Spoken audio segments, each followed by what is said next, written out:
जय Hind defence aspirants. बहुत सारे युवा, बहुत सारे डिफेंस एस्पिरेंट्स ये जानना चाहते हैं कि किन किन मेडिकल रीजंस की वजह से कमीशन्ड ऑफिसर की एंट्री में रिजेक्शन हो सकता है। तो डिफेंस एस्पिरेंट्स, आज की इस वीडियो में मैं बात करूंगा उन रीजंस के बारे में, उन मेडिकल रीजंस के बारे में जिसकी वजह से रिजेक्शंस हो सकते हैं। तो वीडियो को अंत तक जरूर देखिएगा और वीडियो कैसी लगी मेरे को बताइएगा जरूर। आपका एक लाइक मेरे को बहुत कॉन्फिडेंस दे देता है, इसलिए वीडियो को लाइक जरूर करिएगा एंड चैनल को सब्सक्राइब करना ना भूलिएगा। डिफेंस एस्पिरेंट्स, जैसे ही आप एसएसबी इंटरव्यू देके हटेंगे आपका मेडिकल होगा।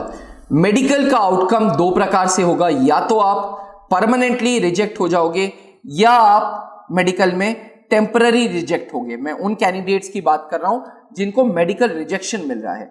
ऐसे भी बहुत कैंडिडेट्स होंगे जिनकी बॉडी बिल्कुल सही होगी, किसी प्रकार का कोई रिजेक्शन नहीं होगा। बट इन केस आपको रिजेक्शन मिल गया तो आपको हैरान, परेशान और टेंशन लेने की जरूरत नहीं है। इस वीडियो को समझिएगा एंड होपफुली आप मेडिकल का महत्व समझ जाएंगे, मेडिकल रिजेक्शन के रीजन समझ जाएंगे। अगर बेसिक डिफरेंस टेम्पररी रिजेक्शन और परमानेंट रिजेक्शन का समझना है तो मैंने एक वीडियो बनाई थी जिसका लिंक मैं डिस्क्रिप्शन में दे रहा हूं। आप उस लिंक पे क्लिक करोगे और अंतर समझ लोगे परमानेंट रिजेक्शन और टेम्पररी रिजेक्शन के बीच। बहरहाल आपको समझाने के लिए, परमानेंट रिजेक्शन वो रिजेक्शन है जिसकी वजह से फौज ये कह देती है कि ये एक बीमारी या ये एक पर्टिकुलर प्रॉब्लम फौज के काम में दिक्कत पैदा करेगा, इसलिए फौज आपको परमानेंट रिजेक्शन दे देता है। ऐसा 3 या 4% केसेस में होता है, मात्र 4% केसेस में। अदरवाइज फौज आपको जनरली टेम्पररी रिजेक्शन देता है। टेम्पररी रिजेक्शन में कुछ नंबर ऑफ डेज फिक्स होते हैं, 21 दिन या 42 दिन। डॉक्टर आपको रोग बता देता है और उस रोग का आपको 21-42 डेज के बीच में ट्रीटमेंट करा के वापस रिपोर्ट करना होता है। अब बात करते हैं कौन कौन से ऐसे प्रॉब्लम्स हैं जिसकी वजह से मेडिकल रिजेक्शन मिलता है। मोस्ट कॉमन प्रॉब्लम जो मेडिकल रिजेक्शन का है वो है physical standards, height and weight का रेशियो। जैसे कुछ लोग आजकल बॉडी मास इंडेक्स भी बोलते हैं, बीएमआई, बट बीएमआई का सरल भाषा में जो टर्मिनोलॉजी है, सरल भाषा में अगर की बात की जाए, हाइट जो होती है मेल्स के केस में मिनिमम 157 सेंटीमीटर चाहिए, फीमेल्स के केस में 152 सेंटीमीटर चाहिए ही चाहिए। अगर ये दोनों नहीं है तो आपको मेडिकल रिजेक्शन मिल सकता है। एंड हाइट के करस्पॉन्डेंट आपका वेट होना चाहिए। जैसे जैसे हाइट बढ़ती है वैसे वैसे वेट भी बढ़ता है, क्योंकि बोन वेट्स भी होते हैं, बोन्स का भी वेट होता है डिफेंस एस्पिरेंट्स, इसलिए हाइट के करस्पॉन्डेंट आपका वेट होता है। और most common problem for rejection is height comma weight comma height is to weight ratio. अक्सर आप सुनते हैं कि कोई अंडर कॉन्फिडेंट है, कोई ओवर कॉन्फिडेंट है, कोई अंडर जो वेट है उसका वो कम है, कोई ओवर वेट चल रहा है, अंडर वेट, ओवर वेट। उस केस में आपको डॉक्टर्स टाइम देंगे और आपको रोग बताएंगे। मैं आपको बता दूं, all India rank 12 Ayush Yadav जो TS 47 एंट्री से ज्वाइन किया है, उससे पहले उसी का सीनियर सब्यसाची ने TS 45 से रिकमेंड हुआ था त्रिशूल डिफेंस एकेडमी इलाहाबाद से। इन दोनों के साथ ये वेट का रेशियो था, वेट का इशू था, क्योंकि इनका हाइट इज टू वेट का जो रेशियो था वो गड़बड़ था। बट उन्होंने विद इन 42 डेज बहुत अच्छे से वजन कम कर लिया and they are now serving in Indian army, मतलब ऑफिसर्स ट्रेनिंग एकेडमी में दे आर सर्विंग। चले अब बात करते हैं दूसरी मोस्ट कॉमन प्रॉब्लम की। तो दूसरी मोस्ट कॉमन प्रॉब्लम है आई साइट।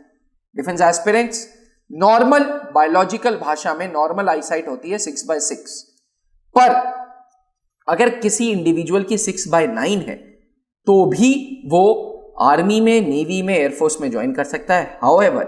हाउएवर फाइटर विंग या पायलट बनने के लिए आई साइट शुड बी 6/6, चश्मा नहीं चाहिए।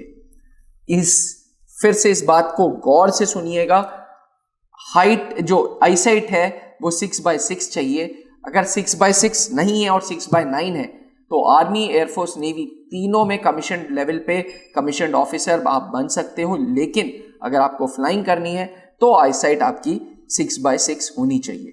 अब सवाल ये उठता है कि अगर किसी की आईसाइट 6/9 है और वो स्पेक्स पहन रहा है तो स्पेक्स किस पावर तक? अक्सर ये सवाल उठता है कि सर मुझे दूर की नजर कमजोर है, जिसे मायोपिया बोलते हैं, मेरी पास की नजर कमजोर है, जिसे हाइपरमेट्रोपिया भी बोला जाता है। दूर की नजर मायोपिया और पास की नजर हाइपरमेट्रोपिया। मायोपिया के लिए जो पावर गवर्नमेंट बोलता है वो 2.5 डायमीटर 2.5 डी बोलता है, और वहीं हाइपरमेट्रोपिया के लिए जो पावर बोलता है वो बोलता है +3.5। जो मायोपिया की पावर होती है वो माइनस होती है और हाइपरमेट्रोपिया की पावर प्लस होती है। तो -2.5 से +3.5 के बीच में भी अगर पावर है तो आप बिल्कुल फौज में जा सकते हैं। हाँ, ये याद रखें, कलर ब्लाइंडनेस और नाइट ब्लाइंडनेस नहीं होनी चाहिए। कलर ब्लाइंडनेस के लिए कलर्स के कोड आपको दिखवाए जाते हैं, वो नहीं होना चाहिए। अगर कलर ब्लाइंडनेस है तो प्रॉब्लम होगी। Otherwise you can very well serve in Indian armed forces, all the 3 forces, army, air force and navy. But yes, fighter pilot बनने के लिए या pilot, helicopter pilot, transport pilot के लिए eyesight should be 6/6। Third most common problem जो हर individual पूछता है वो होती नॉक नीज, घुटनों का सटना। टीवी के फ्रेम में आप देख रहे होंगे घुटनों का सटना। यशवंत 2021 का एनडीए का जो रिकमेंडेशन था, एनडीए 146 का रिकमेंडेशन, मैं आपको बता दूं डिफेंस एस्पिरेंट्स उसकी नॉकनी था। हाँ, माइनर नॉकनी और मेजर नॉकनी दो अलग अलग चीजें हैं। माइनर नॉकनी मतलब दोनों का घुटनों का सटना, और मेजर मतलब घुटने भी सट रहे हैं और आगे नीचे पैर भी सट रहा है। तो दोनों के केस में टेम्पररी रिजेक्शन ही मिलता है। मेजर नॉकनीज के केसेस बहुत कम होते हैं। हाँ, मेजर नॉकनीज में परमानेंट रिजेक्शन मिलता है, बट उसके केसेस बहुत कम होते हैं। And trust me defence aspirants, यही त्रिशूल डिफेंस एकेडमी के कॉर्पोरेट ऑफिस ने इंडिविजुअल्स के नॉक नीज की प्रॉब्लम सॉल्व की है, यहाँ के इंस्ट्रक्टर्स और यहाँ के फिजियोथेरेपिस्ट ने। तो अगर नॉक नीज आपकी बाधा बन रही है तो you can very well come to our office, हमारे ऑफिस में आए और हम आपको बता देंगे इसका क्या इलाज है। अब बात करते हैं फोर्थ मोस्ट कॉमन प्रॉब्लम की, वो है कैरिंग एंगल। एल्बो का ये जो हाथ उठता है ना, ये कैरिंग एंगल बनाता है, एक एंगल बनाता है। अब अगर carrying angle less than 0.5 mm है तब तो भाई टेम्पररी रिजेक्शन है। अगर carrying angle is more than 0.5 mm तब जाके परमानेंट रिजेक्शन डिफेंस एस्पिरेंट्स मिल जाता है। तो carrying angle is one problem जिसकी वजह से कमीशन्ड ऑफिसर बनते बनते बंदा रह जाता है, क्योंकि उसको मेडिकल रिजेक्शन मिल जाता है। इसके अलावा 14 डेंटल पॉइंट्स दांत के होने जरूरी हैं। माइनर फ्लैट फुट अगर होता है तो फ्लाइंग में नहीं जा सकते, बट आर्मी में और नेवी में जा सकते हैं। कोई भी सर्जरी अगर आप कराई हो तो कोशिश ये करिएगा कि 6 महीने 7 महीने पुरानी सर्जरी हो। ऐसा नहीं है कि देखिए, फौज में भी जब आप जाएंगे, फौज में भी जब अफसर बनेंगे, फौज की भी जब ट्रेनिंग करेंगे, तो वो भी एक इंसान है, उसको भी चोट लगती है, उसका भी हाथ टूटता है, उसका भी पैर टूटता है, उसके अंदर भी कोई सर्जरी हो सकती है। तो प्लीज इस बात से बेफिक्र हो जाइएगा। अगर आपको कोई ये कह रहा है कि जी सर्जरी हुई है तो तुम फौज में नहीं जा सकते, ऐसा कुछ भी नहीं है डिफेंस एस्पिरेंट्स। हाँ, surgery should not be very new कि आपको दिक्कत आए। Last but not the least, कभी कभी कुछ बच्चों के हाथ में पसीना आता है। कुछ दवाइयां ऐसी हैं जिससे हाथ का पसीना सही हो जाता है, बट अगर स्वेटी पाम्स बिल्कुल नहीं सही हो रहा है तो हाँ, it is matter of concern. तो डिफेंस एस्पिरेंट्स, ये थे बेसिक पॉइंट्स जिसकी वजह से एक कमीशन्ड ऑफिसर की जो एंट्री है उसके लिए डिफेंस एस्पिरेंट्स घबरा जाते हैं कि जी हमें मेडिकल रिजेक्शन मिल जाएगा, हमने गांव में ये सुना था और हमें मेडिकल रिजेक्शन मिल जाएगा। अगर मेडिकल रिजेक्शन मिलेगा तो 95, 96, 97% टीआर मिलेगा। पीआर के चांसेस बहुत कम है। अगर बहुत ऐसा रोग है जो बिल्कुल ट्रीट नहीं हो सकता, जैसे कलर ब्लाइंडनेस, नाइट ब्लाइंडनेस, तो यस, पीआर मिल सकता है। बट अदरवाइज जनरली फौज को भी अच्छा टैलेंट चाहिए। फौज भी बड़ा ऑनर करता है, रिस्पेक्ट करता है उस इंडिविजुअल की जिसने रिटन निकाला है, एसएसबी निकाला है। तो बेसिक मेडिकल की वजह से वो एक अच्छा टैलेंट नहीं खोएगा। इसलिए डिफेंस एस्पिरेंट्स मेडिकल से घबराना छोड़िए और आज ही रिटन की एसएसबी इंटरव्यूज की तैयारी स्टार्ट करिए।